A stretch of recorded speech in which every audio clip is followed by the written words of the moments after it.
तदक्रमोपनिषदैः गायन्ति यं सामुगाः ध्यानावस्थिततद्गतेन मनसा पश्यन्ति यं योगिनो यस्यान्तं न विदुः सुरासुरगणाः देवाय तस्मै नमः।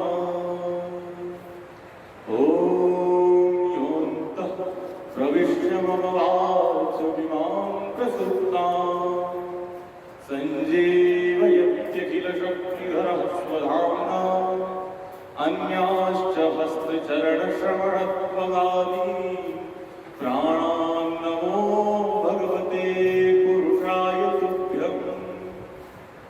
ॐ कृष्णाय वासुदेवाय हरये परमात्मने प्रणतः क्लेशनाशाय गोविन्दाय नमो नमः। ॐ आप्यायन्तु ममाङ्गानि वाक्प्राणश्चक्षुश्रोत्रमथो बलमिन्द्रियाणि च सर्वाणि सर्वं ब्रह्मोपनिषदं माहं ब्रह्म निराकुर्याम् मा ब्रह्म निराकरोत् अनिराकरणमस्तु निराकरणं मेस्तु तदात्मनि निर्देयावनिसत्सु धर्मास्ते मयि सन्तु ते मयि सन्तु। ॐ शान्तिः शान्तिः शान्तिः।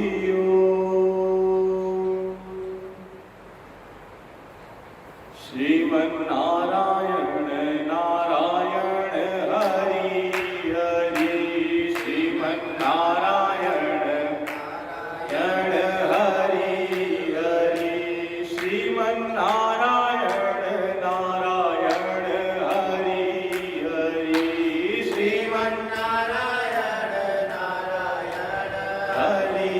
हरि श्रीमन्नारायण नारायण हरि हरि श्रीमन्नारायण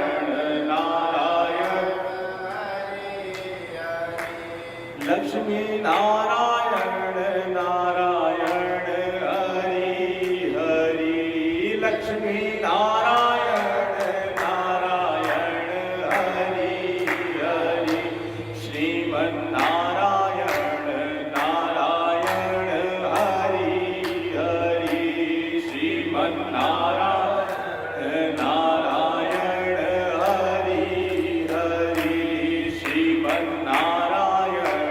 नारायण हरि हरि श्रीमन्नारायण पूर्व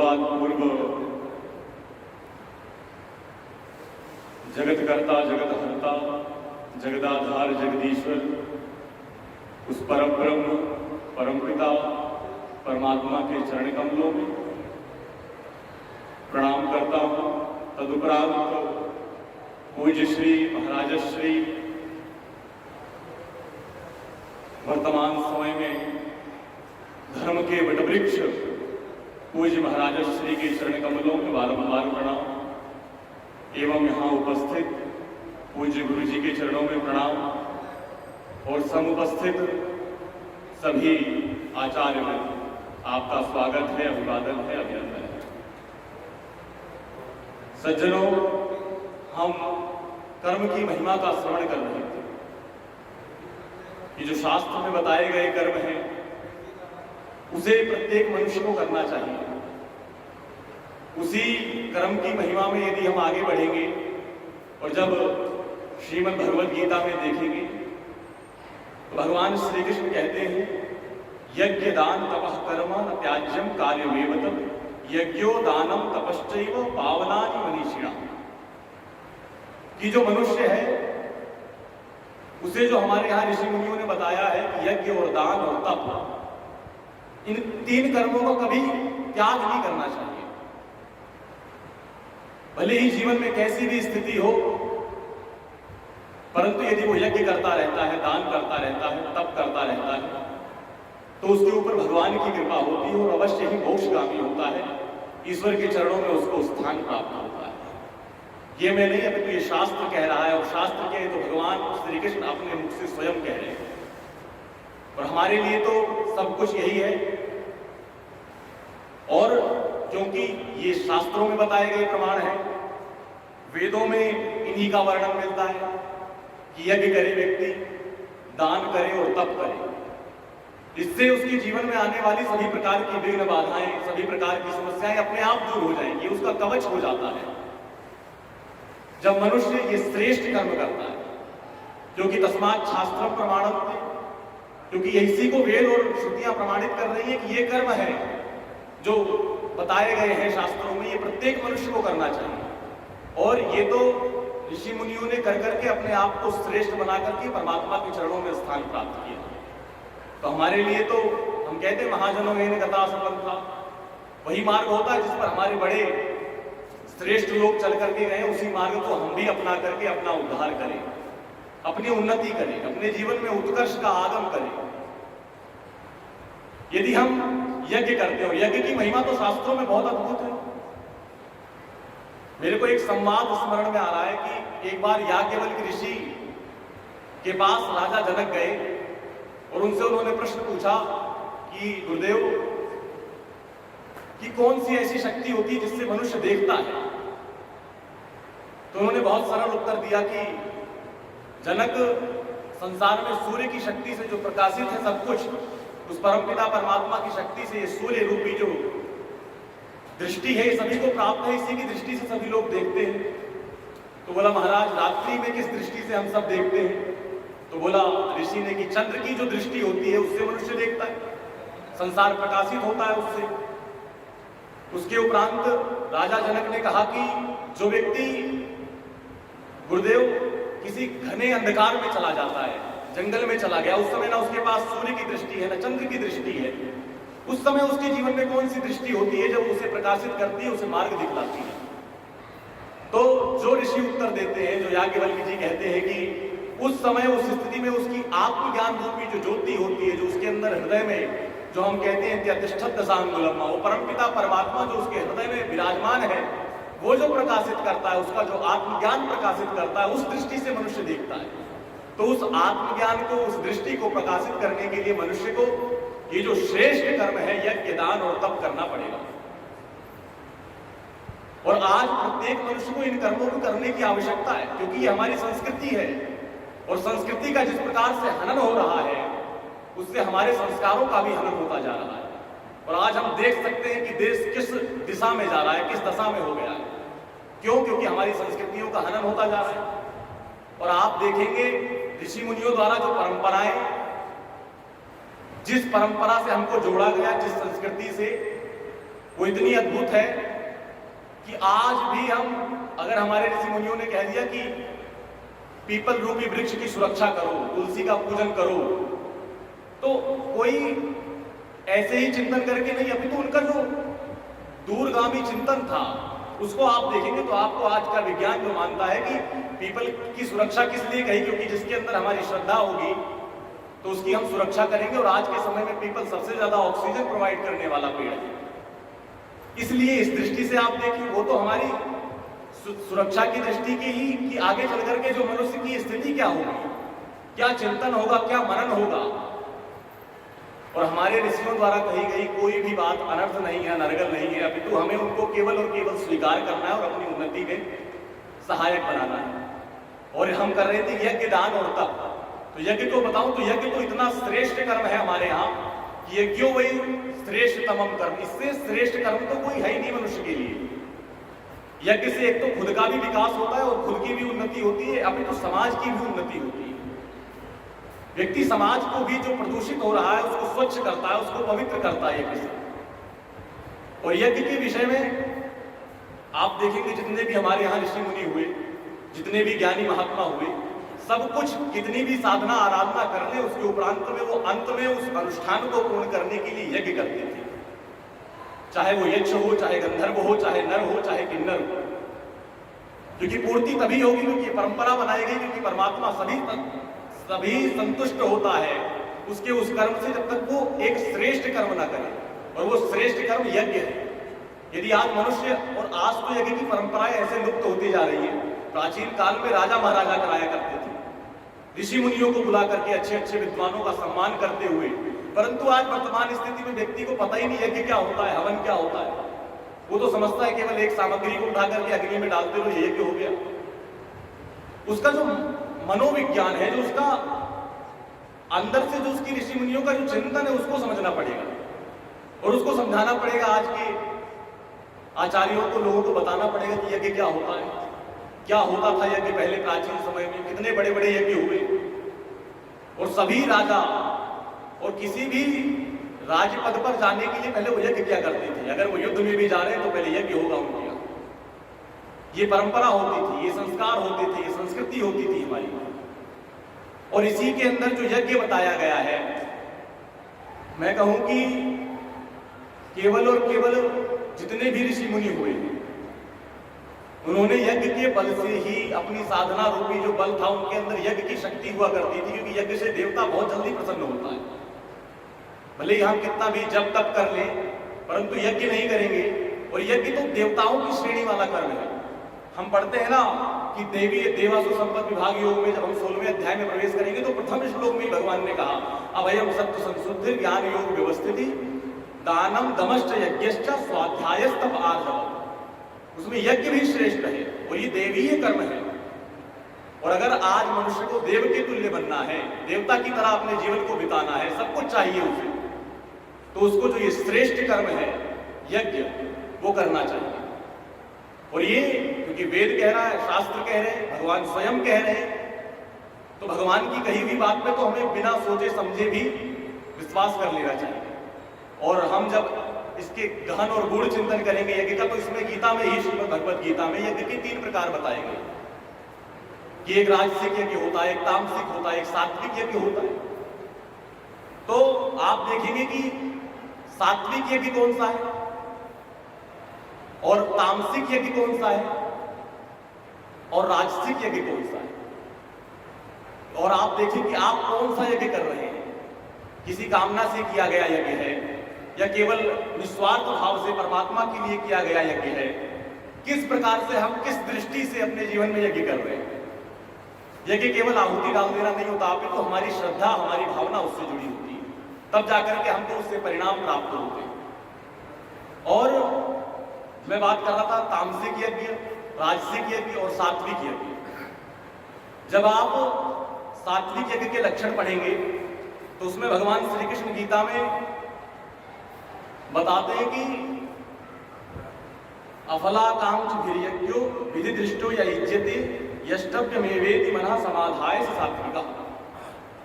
कि जो व्यक्ति शास्त्र विहित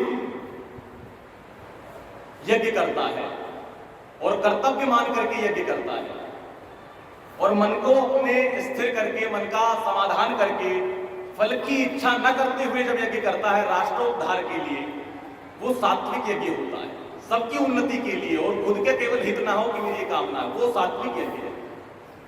और आगे भगवान ने कहा राजसिक यज्ञ क्या होता है, तो उसके लक्षण बताते, अभिसंधाय कुफलम दंभ दंभार्थमपि चैव यत् यज्यते भरतश्रेष्ठ तम यज्ञम विद्धि राजसम। कि केवल दंभाचरण के लिए अथवा फल की कामना से और केवल हमारी इच्छा पूरी हो जाए, तो इस दृष्टि से कि ये पूरा हो जाएगा भगवान, तो मैं इस प्रकार के यज्ञ के ये कर रहा हूं, आप इससे प्रसन्न होकर के मुझे ये फल प्रदान करें, चाहे वो राजा करे या फिर कोई सामान्य मनुष्य करे, तो वो राजसिक यज्ञ की श्रेणी में आता है। और जब हम तामसिक यज्ञ के लक्षण पढ़ेंगे तो बताया गया विधिहीन मशिष्टान्नम मंत्रहीन मदक्षिणम श्रद्धा विरहितम यज्ञम तामसम परिचक्षते। कि एक तो विधि से हीन यज्ञ, अगर आप किसी अच्छे आचार्य को बुला करके यज्ञ नहीं करा रहे हैं, वो कुछ भी अनर्गल बोल रहा है और अनर्गल विधि कर रहा है, जो शास्त्र में, जो वेद में नहीं बताया गया। और आजकल लोगों ने तो धर्म का बिल्कुल इस प्रकार से हनन कर दिया, उसकी हीनता कर दी है कि बड़ी पीड़ा होती है वो देखते हुए। किसी को यज्ञ की विधि ही नहीं पता, कुछ भी जिसके मन में जो भी आ रहा है वो कराया जा रहा है। परंतु जब हम शास्त्रोचित यज्ञ करते हैं तो वो सात्विक यज्ञ में आता है, परंतु जब हम विधि से हीन यज्ञ करेंगे तो वो तामसिक यज्ञ के लक्षण है। ये श्रुतियां, ये वेद प्रमाण कर रहे हैं इसका। और यही कहा गया मंत्रहीनम मदक्षिणम, अगर आपने यज्ञ करा लिया और आचार्य को दक्षिणा नहीं दी तो वो यज्ञ भी आपका तामसिक है। और अगर आप भले ही सब कुछ कर रहे हैं और श्रद्धा नहीं है आपके अंदर, श्रद्धा विरहितम यज्ञम, भले ही आपके अंदर सारी आपने सामग्री उपस्थित कर ली है, षोडशोपचार राजोपचार की सामग्री, परंतु उसके प्रति श्रद्धा नहीं है, भगवान के प्रति श्रद्धा नहीं है, आचार्य के प्रति श्रद्धा नहीं है, तो कोई आपको फल और परिणाम उससे प्राप्त नहीं होगा। फिर वो किस प्रकार का श्रेष्ठ कर्म हो गया। तो इसलिए विशेषकर विधि से युक्त हो हमारा यज्ञ, श्रद्धा से मान हो जब हम यज्ञ करें।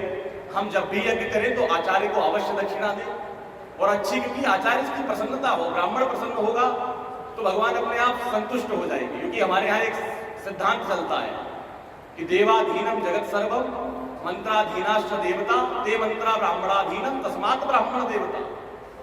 क्योंकि ब्राह्मण भी देवता तुल्य है। क्यों? देवाधीनम जगत सर्वम, संपूर्ण संसार देवताओं के अधीन है, परमात्मा के अधीन है। मंत्राधीनाश्च देवता, और वो देवता मंत्रों के अधीन है। मंत्रों के बिना किस प्रकार से हम उनकी उपासना आराधना करेंगे। ते मंत्रा ब्राह्मणाधीना, कि वो मंत्र ब्राह्मणों के अधीन है, क्योंकि ब्राह्मण ब्राह्मणों से मुखमासी, ब्राह्मणों का ही मुख देवताओं का मुख है। और जब उससे वेदवाणी प्रस्फुटित होती है तो फिर देवता भी सुनते हैं, और देवता भी उस जातक का, उस मनुष्य का कल्याण करते हैं। तो ते मंत्रा ब्राह्मणाधीना तस्मात् ब्राह्मण देवता, इसलिए ब्राह्मण देवता हुआ और देवता तुल्य हुआ, इसलिए उसका उसी प्रकार सम्मान करें जिस प्रकार हम देवता का पूजन कर रहे हैं, उस प्रकार हम उस विप्र का सम्मान करें, और योग्य आचार्य को बुलाएं और अच्छा यज्ञ कराएं। इससे आपके जीवन में भी कामना हो, और कोशिश करें, प्रयत्न करें, सात्विक यज्ञ हो, तो अवश्य ही हमारे जीवन में ईश्वर की कृपा होगी। और बहुत अद्भुत महिमा है हमारे यहाँ यज्ञ की। गुरुदेव 108 पुण्य यज्ञ कराते हैं, लोग अपना उद्धार करते हैं, और इसीलिए है कि ये परंपरा है। ये हमारे यहाँ आप अपने जीवन में, आज व्यक्ति सत्यनारायण कथा नहीं कराता महीने में एक बार, पूरे पूरे वर्ष निकल जाते हैं। कभी विवाह के समय उसने यज्ञ किया होगा, उससे पूछो कि अब कब लास्ट टाइम आपने यज्ञ किया था, तो उसे स्मरण भी नहीं होता। अब तो इसी प्रकार से धीरे धीरे परंपराएं लुप्त होती जा रही हैं, खत्म होती जा रही हैं। तो कोशिश करें हम यज्ञ करें और सात्विक यज्ञ करें। और दूसरी बात जो कही गई, दान, इसी प्रकार राजसिक दान है, तामसिक दान है और सात्विक दान है। और दान की तो महिमा बहुत अद्भुत है हमारे यहाँ। आप देखेंगे जितने भी श्रेष्ठ पुरुष हुए, जितने भी महात्मा हुए, जितने भी ऋषि मुनि हुए, सबने अपने जीवन में दान किया। और आपको बताऊं, केवल और केवल दान का बल ऐसा होता है, और दान ऐसा नहीं कि हम पढ़ते हैं उपनिषदों में कि जो नचिकेता के पिताजी थे उद्दालक, कैसा गायों का दान कर दिया, पीतोदका जगदृणा दुग्ध दोहा निरंद्रिया अनन्ना नाम ते लोकास तान सगच्छति तादम। मतलब जो गाय मरने की हालात में, जो चारा भी नहीं खा सकती, जिनकी हड्डियां दिख रही हैं, मतलब आज व्यक्ति उन चीजों का दान करने लगा जो उसकी काम की नहीं है, जो हमारे काम की नहीं है, हमारी उपयोगिता नहीं है, उस चीज को दान कर दो। अगर ये शर्ट मेरी छोटी पड़ रही है तो मैं इस शर्ट को दान कर दूं। मेरे को कोई चीज नहीं आ रही, मैं ज्यादा, मेरा पेट भर गया, अभी बर्बाद होगी, इससे अच्छा दान कर दो। ये दान थोड़ी ना है। और दान के विषय में तो कहा गया कि जब व्यक्ति श्रेष्ठ दान करता है, तो मैं महाभारत में पढ़ रहा था कि एक शुक्ति आती है वहां पर एक, कि यदि आप श्रेष्ठ व्यक्ति को दान करते हैं, उपयोगी व्यक्ति को दान करते हैं, तो आप राजा के तुल्य हो जाते हैं, राजा के समान आपका वर्चस्व हो जाता है। इस प्रकार की दान की महिमा है। और जब आप किसी गलत आदमी को दान कर देते हैं, किसी अयोग्य व्यक्ति को दान कर देते हैं, तो आप फिर दरिद्र होने लग जाते हैं।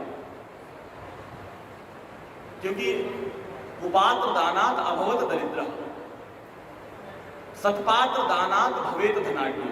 जब व्यक्ति सत्पात्र को, सात्विक प्रवृत्ति वाले मनुष्य को दान करता है, तब वो जाकर के श्रेष्ठ हो जाता है, उसका दान, वो दान महादान हो जाता है।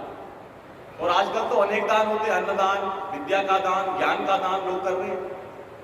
तो उसमें जो सात्विक दान बताया गया कि सबसे अच्छा दान कौन सा है, तामसिक प्रवृत्ति का दान कौन सा है और राजसिक प्रवृत्ति का दान कौन सा है।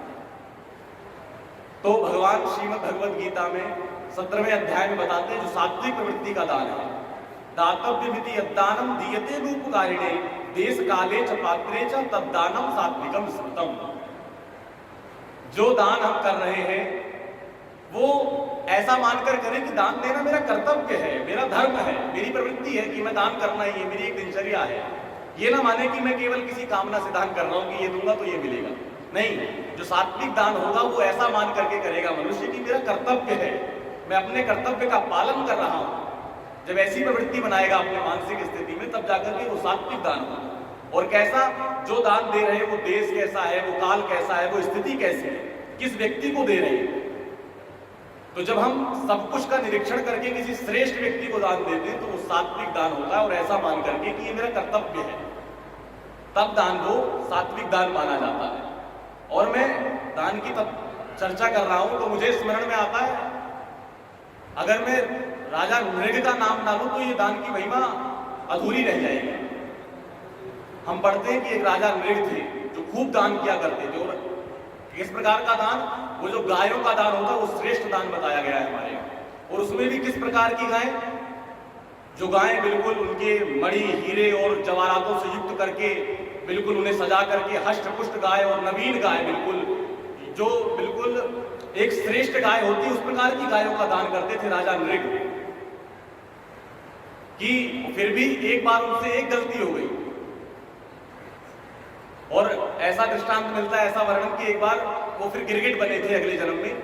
जब उनको मृत्यु प्राप्त हुई तो गिरगिट बन गए, कुएं में खेल रहे थे, तो यदुवंशी खेल रहे थे वहां पर, भगवान कृष्ण के बच्चे जो थे, और उनकी बॉल चली गई थी उसमें, कुएं के अंदर बॉल चली गई। तो वो गिरगिट बहुत बड़ा सा था, तो उन बच्चों ने देखा, तो भगवान आए, और भगवान जब बॉल को निकाल रहे थे उस समय, तो बॉल को निकालते हुए उनका हाथ उस गिरगिट से स्पर्श हो गया और तुरंत उनका कल्याण हो गया, उद्धार हो गया। तो उनसे पूछा कि तुम्हारी स्थिति ये कैसी हुई, तुम ये गिरगिट कैसे बन गए? तो उन्होंने बताया, मैं महाराज राजा नृग था, मैं खूब दान किया करता था, और ऐसी दान किया करता था कि कहते थे कि उन्होंने इतना दान किया कि व्यक्ति धरती पर रहने वाली रज के कणों को गिन सकता है, नक्षत्रों को गिन सकता है, परंतु उन्होंने जितना दान किया वो दान को नहीं गिन सकते। इतने अद्भुत दानी थे राजा नृग। और फिर भी भगवान ने कहा, तुम इतना अच्छा दान करते थे, इतना सब कुछ करते थे, परंतु तुम्हारे जीवन में फिर ये कि क्यों स्थिति आ गई कि तुम गिरगिट बन गए, ये स्थिति कैसे घटित हुई? तब वो बताते हैं कि भगवान, मैंने एक बार क्या मुझसे गलती हो गई, मैंने बहुत अच्छी गायों का दान करता था, मणि से युक्त, स्वर्ण से युक्त, चांदी से युक्त गायें, जिनके खुर भी सोने के होते थे, उनकी जो सींग होती थी उनसे सोने से युक्त, मणि से युक्त होती थी, बिल्कुल एक युक्ति हष्ट पुष्ट गाय का दान किया करता था। परंतु एक गलती हो गई कि मैंने एक ब्राह्मण को दान दिया, और दान देने के बाद वो गाय वापस मेरे यहाँ आ गई, और फिर मैंने उसी गाय को किसी और ब्राह्मण को यज्ञ करने के बाद दान दे दिया। और वो ब्राह्मण जिसकी गाय वापस आई थी, जिसको मैंने पहले दान दिया था, वो ढूंढता हुआ आया और उसने पहचान लिया कि दूसरा ब्राह्मण मेरी ही गाय को लेकर के जा रहा है। तो उसने कहा कि मेरी गाय है। तो फिर उन दोनों में आपस में बहस होने लग गई ब्राह्मणों में। तो ब्राह्मण गए राजा के पास, राजा नृग के पास आए, और राजा नृग ने देखा और उनको तुरंत स्मरण हो गया जैसे दरबार में कि ये तो मेरी गलती है, मैंने गलती से वही गाय दान कर दी जो मैंने इस ब्राह्मण को पिछले दान की थी, ये गाय वापस आ गई।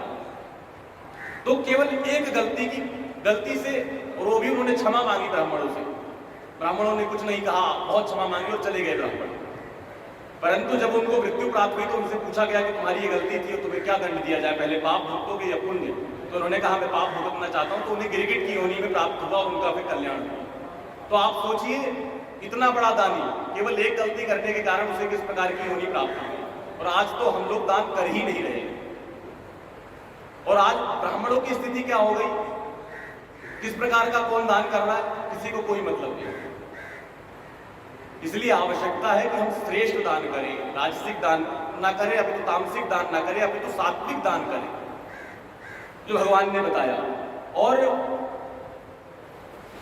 सब कुछ व्यक्ति के पास होता है, परंतु जितना जितना आता रहता है उसको लगता है ये भी कम है, मैं कैसे किसी और को दे दूं।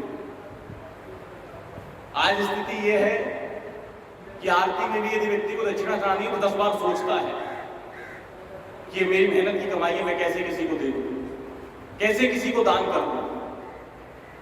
तो ये मानसिकता हो गई है। तो आज आवश्यकता है कि हम सात्विक दान करें, केवल किसी कामना से ना करें कि ये मैं दान करूंगा तो मुझे ये प्राप्त होगा। और दान तो है ही है कि शतहस्त समाहारा सहस्त्र हस्त संकीर्ण, 100 हाथों से कमाओ, 1000 हाथों से बांटो, वो दान की महिमा है। ये वेद और श्रुति कह रही है। तो आवश्यकता है केवल और केवल मनुष्य को यज्ञ करे जो श्रेष्ठ कर्म है, और दूसरा दान, सात्विक दान करें। जो ऋषि मुनि किया करते थे। अपने अगर आप ज्ञान है आपके पास, आप ज्ञान के योग्य हैं, तो आप दूसरे को ज्ञान रूपी दान करें। अगर आपके पास अन्न बहुत है तो आप अन्न का दान करें, और जो भी आप विद्या का दान करें, जो भी श्रेष्ठ दान हो सके, जिस प्रकार से किसी की हेल्प हो सके वो करें। और परंतु किसी की कामना से नहीं, अभी तो अपना कर्तव्य मान करके जब हम करते हैं तो वो श्रेष्ठ कर्म में आता है, और भगवान बता रहे हैं उसे। और अगली बात कही गई तप की। तप के विषय में कहूं मैं कि तपसा कल्मषम हंति। आज के समय में मनुष्य के जीवन में जितने भी पाप हैं, जितने भी कष्ट हैं, जितने भी दुख हैं, बाधाएं हैं, अगर उसको वो दूर करना है तो उसे उसको अपने जीवन में तप करना पड़ेगा। और किस प्रकार का तप? जो सात्विक तप है, जो ऋषि मुनि किया करते थे। और तप की महिमा ऐसी है कि मैंने सुना कि विश्वामित्र क्षत्रिय थे, उन्होंने ऐसी साधना की, ऐसा तप किया कि उससे वो ब्राह्मण बने, और फिर उन्होंने गायत्री की रचना की, और आज हम वो गायत्री पढ़ते हैं प्रतिदिन, संध्या उपासन में हम उसके प्रयोग करते हैं। तो ये है तप। क्या तप होगा उनका और कैसा तप होगा, आप चिंतन करिए। कितना तप करने के बाद वो ब्राह्मण बने होंगे, और फिर ब्राह्मण बन के उन्होंने गायत्री रूपी हमारे लिए जो ब्रह्म है उसकी रचना की, और आज वो ब्राह्मणों का गायत्री तो प्राण है। ऐसी स्थिति है वर्तमान स्थिति। तो केवल और केवल ब्राह्मणों को तप की आवश्यकता है, और केवल अपने शरीर पर कष्ट देना, दुख देना, ये तप नहीं है। अपनी इंद्रियों का मान लो हमने दमन कर लिया तो वो तप नहीं है। अभी तो तप तो वो है जब हम उस परमपिता परमात्मा की दृष्टि से प्राप्त करने के लिए, नहीं कि सांसारिक भोग वस्तुओं को प्राप्त करने के लिए मैं इतने दिन का व्रत रख रहा हूं, ये कर रहा हूं, वो कर रहा हूं। और रामचरितमानस में तो कहा गया तप बल विप्र सदा बलियाना। जो तप का बल होता है, जो तप की शक्ति होती है, उसी से विप्र अर्थात ब्राह्मण शक्तिशाली होता है। उसके पास केवल एक शक्ति है तप की, क्योंकि वो साधना कर सकता है हर क्षेत्र में जाकर के। उसके पास अधिकार है कि वो तप करे।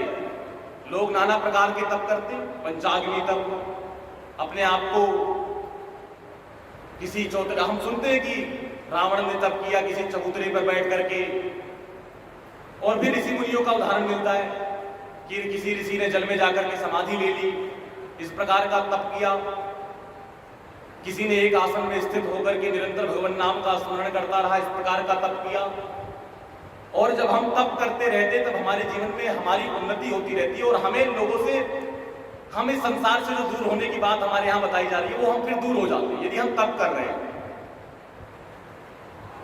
जैसे आज के जीवन में विद्यार्थियों के लिए तप है पढ़ना, स्वाध्याय प्रवचनाभ्याम न प्रमदितव्यम, यही उनका तप है कि उससे प्रमाद ना करें।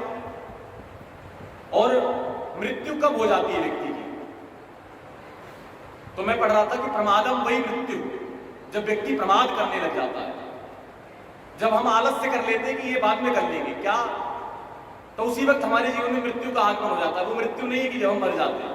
अभी तो मृत्यु तो तब होती है, प्रमादम वही मृत्यु, जब हम किसी चीज से दूर होने लगते हैं, आलस करने लग जाते हैं।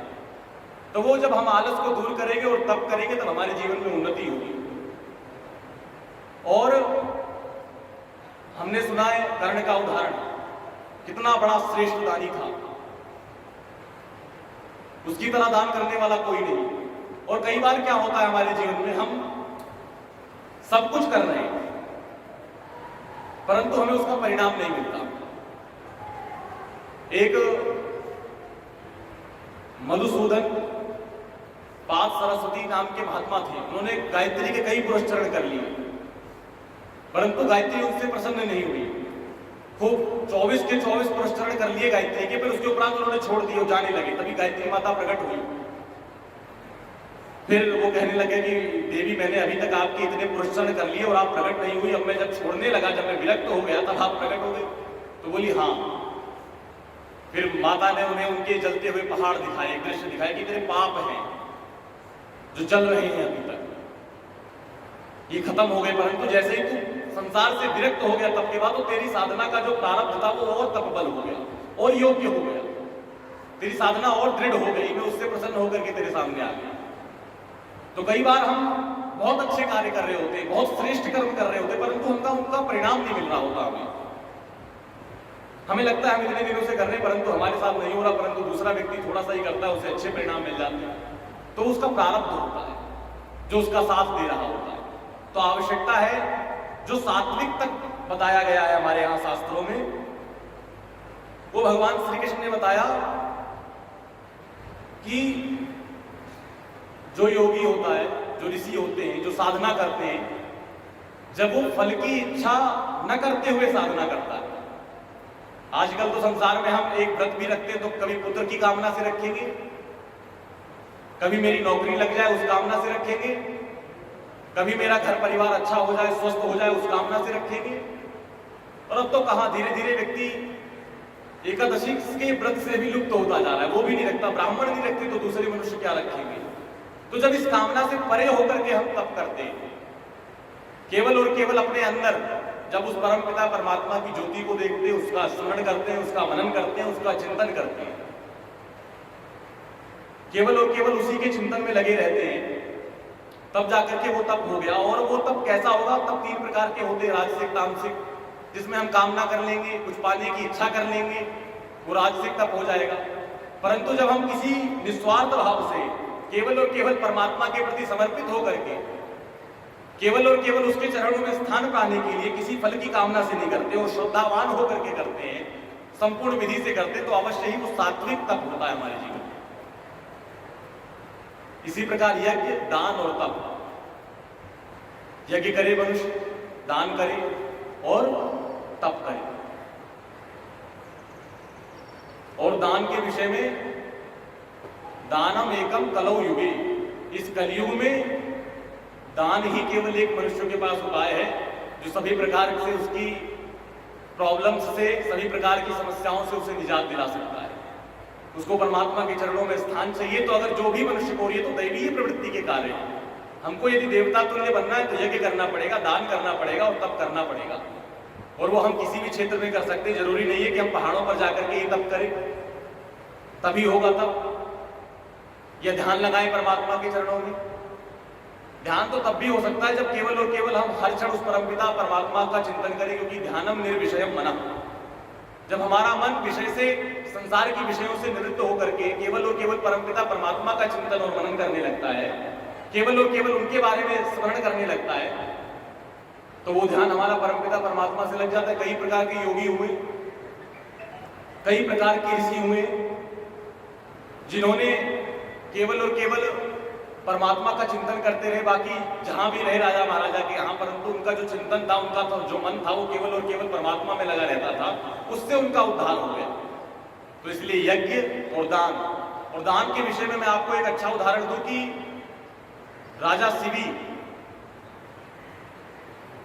शिवी हुए थे। उन्होंने एक बार जब इंद्र ने उनकी परीक्षा लेने के लिए आए और वो बाज के स्वरूप में आए इंद्र, और उन्होंने एक कौवा था जो राजा शिवी की शरण में आ गया, उसने कहा महाराज मेरी रक्षा करो। तो राजा शिवी ने इंद्र को वो कौवा ना देकर के, क्योंकि वो उनकी शरण में आ गया था अपना कर्तव्य का पालन करते हुए, उन्होंने अपनी जंघा का मांस निकाल करके दिया कि आप इसको खाइए, परंतु इस कौवे की रक्षा करने का मेरा दायित्व है। तो वो दान था। परंतु आज तो मनुष्य जो इसकी आवश्यकता वाली चीजें नहीं होती उन्हें दान कर देता है। तो इससे हट करके हमें सात्विक प्रवृत्ति को अपनाते हुए, देवता तुल्य होकर के, देवता की आराधना करते हुए, परमात्मा के चरणों में रति रखते हुए, इन प्रकारेण सात्विक कर्मों को, श्रेष्ठ कर्मों को अपनाना चाहिए। और यही हमारे मनीषियों ने, हमारे ऋषियों ने बताया है जो व्यक्ति के लिए श्रेष्ठ कर्म है, जिन्हें शास्त्र और श्रुतियां प्रमाणित करती हैं, और इनको करते रहना चाहिए। इसी से हमारा उद्धार होगा। और ये तो देवता तुल्य कर्म है। हम किसी भी स्थिति में हो, सब कुछ भी ना हो हमारे पास, परंतु यदि हमारे पास अंतिम क्षण में भी जो दान करने के लिए वो कर्ण ने सब कुछ छिन गया, परंतु जब उसके अंतिम क्षण में भी लोग दान मांगने आए तो उसने सब कुछ उतार करके दे दिया। वो वैसा दानी बन जाना चाहिए मनुष्य को। वैसा हमारे ऋषियों की तरह हम यज्ञ करें, श्रेष्ठ कर्म को। और आप देखेंगे जब हम ये श्रेष्ठ कर्मों को अपनाएंगे तब हमारे जीवन में किसी प्रकार का दुख होगा ही नहीं, तब हमें कष्ट और क्लेश लगेंगे ही नहीं। क्यों? आज व्यक्ति के जीवन में दुख और कष्ट और क्लेश इसीलिए है क्योंकि वो इन सब कर्मों से हीन हो गया है, इनको हीनता की दृष्टि से देखता है, इसीलिए उसके जीवन में ये कष्ट क्लेश आ गए, नाना प्रकार की समस्याएं हैं।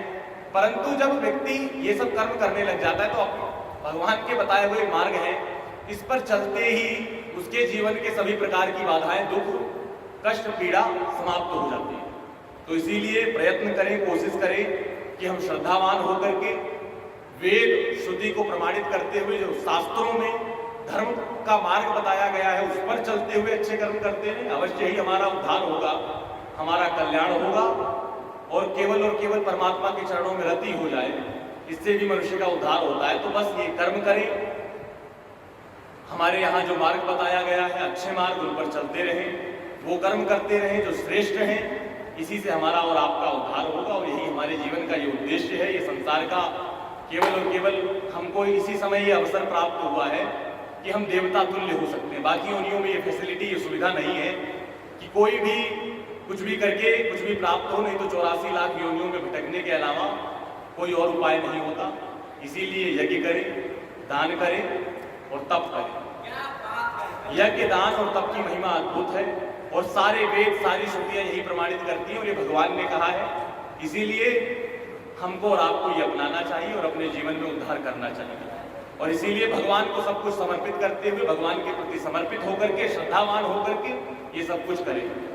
और आइए इसी क्षण में भगवान नाम का संकीर्तन करते हुए आज की इस अंतिम सत्र को, श्रीमद् भगवद गीता को यही विराम देते हैं और परमात्मा के चरणों में प्रार्थना करते हुए हम अग्रिम सत्र में रामचरितमानस को सुनेंगे और अच्छा अध्ययन होगा, अच्छा ज्ञान होगा जो हमारे मध्य आएगा। इसी के साथ हम पुनः भगवान नाम का संकीर्तन करेंगे।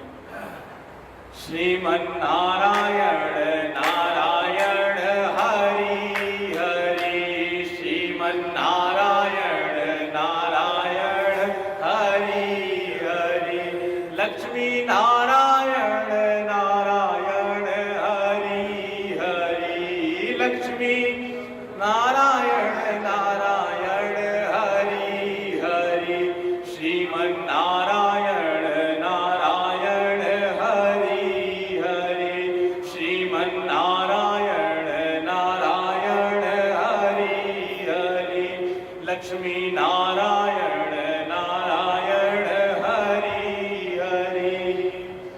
ओम आप्यायन्तु ममाङ्गानि वाक्प्राणश्चक्षुश्रोत्रमथो बलमिन्द्रियाणि सर्वाणि, सर्वं ब्रह्मोपनिषदं माहं ब्रह्म निराकुर्याम्, मा ब्रह्म निराकरोत्, अनिराकरणमस्तु निराकरणं मेस्तु, तदात्मनि निर्देया उपनिषत्सु धर्मास्ते मयि सन्तु ते मयि सन्तु। ओम शांति शांति शांति। ओम धर्म की अधर्म का नाश हो, में सद्भावना हो, विश्व का कल्याण हो, गौ माता की जय हो। नमः पार्वती पतये।